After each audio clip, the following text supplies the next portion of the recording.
कधी कधी काय म्हणतात ते मतभेद होतात, पण ते मतभेद काय तेवढ्या पुरते ते व्हावेत असं माझं मत आहे. पण संस्था जिवंत राहील काही. आणि संस्थेचं मुख्य काय आहे की ज्याच्यामुळे तुम्हाला खूप मदत होते, तुम्हाला रेकग्निशन मिळतं एकतर या अवॉर्ड्समुळे. आणि हे ॲक्च्युली 50 वर्ष असलं तरी मला वाटतं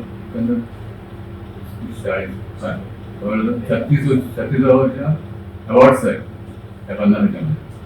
म्हणजे काही वर्षी अवॉर्ड दिली नाही काही कारणामुळे, पण आता रेग्युलर होतील असा आमचा अंदाज आहे. रेडिओमध्ये हल्ली रेडिओ प्रोग्राम मला वाटतं जवळजवळ बंदच झाले, बरोबर ना? त्यामुळे तो प्रकार काढलेला आहे त्याच्यातनं. फक्त रेडिओ जिंगल आणि रेडिओ स्पॉट, त्याच्यानंतर TV jingle, TV commercial, TV spot, चॅनलसाठी ते प्रोमोज असतात त्याच्यासाठी अवॉर्ड्स आहे. त्याच्यानंतर आणि फीज खूप कमी आहे तुम्ही बघितलं तर आत्ताच्या ह्याच्यामध्ये. आम्ही पैशासाठी काही करत नाही, नॉमिनल ते चार्जेस निघाले तरी खूप असतात असं आपण म्हणतो. त्यानंतर सध्या OTT जोरात आहे, तर त्या दृष्टीने हल्ली काय झालं सिरियल्सकडे लोकांचं दुर्लक्ष झालं. हे तुम्हाला करेक्ट करू शकता, सिरियल्स कोणी बघत नाही असं होतं. आणि त्या मानाने OTTचे प्रोग्राम बघितले जातात. OTT सिरीज बऱ्याच आहेत वेगवेगळ्या ॲप्सवर. तर त्यासाठी म्हणून आम्ही प्राइज ठेवले. बेस्ट रायटर, डिरेक्टर, त्याच्यानंतर स्क्रीन प्ले रायटर, सिनेमॅटोग्राफर, त्याच्यानंतर एडिटर, खूप अशी टेक्निकल आणि प्राइजेस आहेत. आणि हे सगळी झाल्यानंतर दोन आणखी महत्वाची प्राइजेस आहेत.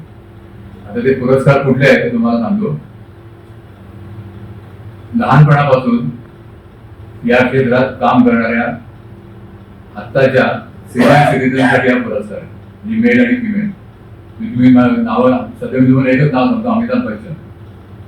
पहिल्यापासून कामं करतायत आणि आता पण कामं होतात. वर्ष म्हणून किती 82 आहे ना, 83. तर असे आम्हाला कोणीतरी कलाकार पाहिजे त्यांना आम्ही पुरस्कार देऊ शकू या सगळ्या ॲक्टमध्ये. त्यासाठी शोध चालू आहे, तो पुरस्कार देत आहे. सगळ्यात नवीन हे आहे. त्याच्यानंतर OTT प्लॅटफॉर्मवर कुठल्याही भाषेत सिरीज चालू असते तर ती इतर भाषांमध्ये डबिंग करून आपण बघू शकतो.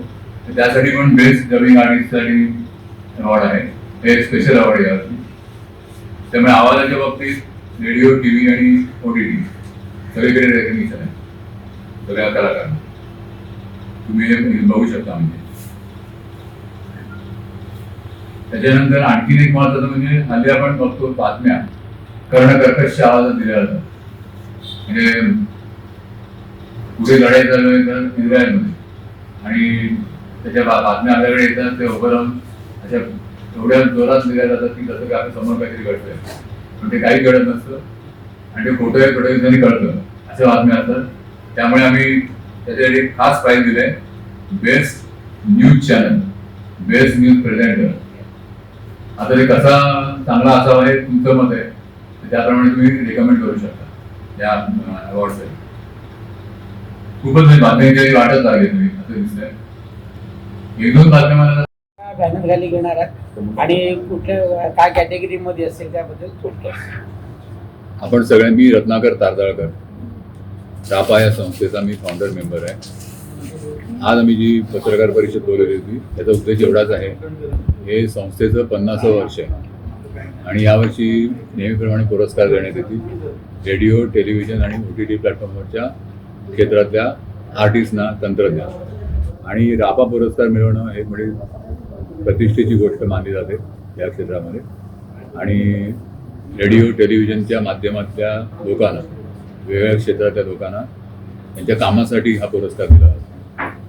हे सगळ्यात महत्त्वाचं आहे. त्याचबरोबर आम्ही पब्लिक सर्व्हिससाठी काही स्पॉट्स आणि हे मागवलेले आहेत. म्हणजे पब्लिक सर्व्हिस म्हणजे काय, लोकांच्या भल्यासाठी जे स्पॉट्स बनवले जातात, खास करून पर्यावरण म्हणा किंवा साधा आपण कचरा वगैरे टाकतो रस्त्यामध्ये त्याला अनुसरून असे काही स्पॉट्स जे चांगले बनवलेले असतात त्यांनाही आम्ही पुरस्कार देणार. यावर्षी आणखीन 2 पुरस्कार जास्तीचे आहेत महत्त्वाचे. ते म्हणजे पहिल्यापासून या क्षेत्रामध्ये जी लोक कामं करतात, आर्टिस्ट म्हणा किंवा टेक्निशियन म्हणा, आणि ज्यांनी आता 60 वर्ष क्रॉस केलेलं आहे, म्हणजे सिनियर सिटीजन झालेले आहेत, ज्येष्ठ नागरिक, त्यांनाही विशेष पुरस्कार देण्यात येणार आहे, मेल आणि फिमेल दोन्ही कॅटेगरी. आणि 50 वर्ष म्हणजे आमचे पहिले जे संस्थापक होते, आता नुकतेच वारले ते अमीन सयानी, त्यांच्या नावाने पुरस्कार देण्याचा विचार चालू आहे. त्यावर पण आम्ही ठरवू काहीतरी लवकर. साधारणतः ह्या पुरस्काराचं स्वरूप कसं असतं? आम्ही ट्रॉफी देतो चांगली मस्तपैकी, पुरस्कार स्वरूप म्हणजे, आणि सर्टिफिकेट असतं, 2 गोष्टी असतात. आणि मुंबईमध्ये ते पुरस्कार होतात दरवर्षी, बाहेर कुठे आम्ही करत नाही. आणि कुठल्या तरी चॅनलवरनं आम्ही दाखवू, मोस्टली सोनी किंवा करत. रजिस्ट्रेशन चार्जेस काय आणि कॅटेगरीज काय? आता रेडिओ आणि टी व्हीसाठी मला वाटतं काहीतरी 1000 रुपये वगैरे एंट्री फी आहे, पण ओ टी टीसाठी जास्त ठेवलेली आहे, कारण त्यांचं एकंदर कामाचं स्वरूप आणि व्याप्ती बघता ते बरं जास्ती चार्जेस, पण it is not big, small amount of आहे. आता जास्त त्याच्यामध्ये तुम्ही 1000 रुपये म्हणतो तर काहीच नाही, किंवा 2000 रुपये म्हणतो तर काहीच नाही त्याच्यामध्ये, तसे ते प्राइसेस. आणि त्या 2 स्पेशल अवॉर्डसाठी मात्र काही पैसे नाहीत. आम्ही ते जज करणार, त्यांची माहिती मागू त्या कलाकारांची, आणि मग ते पुरस्कार देणार. थँक्यू. ओके.